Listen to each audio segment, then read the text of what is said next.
Vestiti luminosi, droni, coreografie di luci, musica, magia ed emozioni. Le informazioni che arrivano sulla cerimonia inaugurale dei 20esimi Giochi del Mediterraneo alzano l'asticella delle aspettative. La città si prepara a uno spettacolo unico, un viaggio emotivo che affonda le radici nella grande storia ionica. Un evento spettacolare fortemente legato all'identità di Taranto, alla ricchezza del suo patrimonio storico e culturale. E ho avuto il piacere ieri di incontrare Mietta che canterà, oramai lo sapete, questo inno Sotto Sole è bellissimo e lei ha detto giustamente che vuole portare la cultura mediterranea, lo spirito mediterraneo, l'allegria, quindi sarà un'emozione che parte dal passato, poi piano piano ci porterà verso la festa finale ed è quello che vorrei trasmettere. Io quando faccio una telecronaca cerco sempre di trasmettere le emozioni, insomma spero di riuscirci.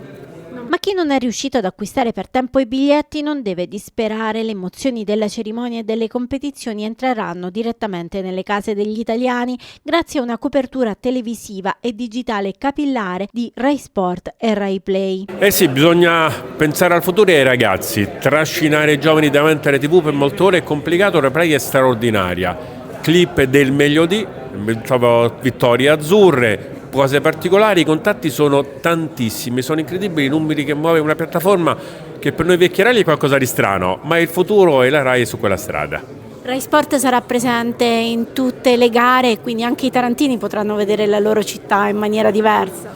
Assolutamente sì, quasi tutte le gare le vedremo in diretta, dove non arriviamo in diretta abbiamo una rubrica serale condotta da Fabrizio Tumbarello in cui avremo testimonianze e conferme dei risultati ottenuti o meno da parte dei nostri ragazzi. Si vedrà a Taranto e si vedranno i giochi. Tutto è pronto dunque, tra grande intrattenimento, dirette TV e contenuti dedicati ai più giovani, la grande festa del Mediterraneo sta per avere inizio.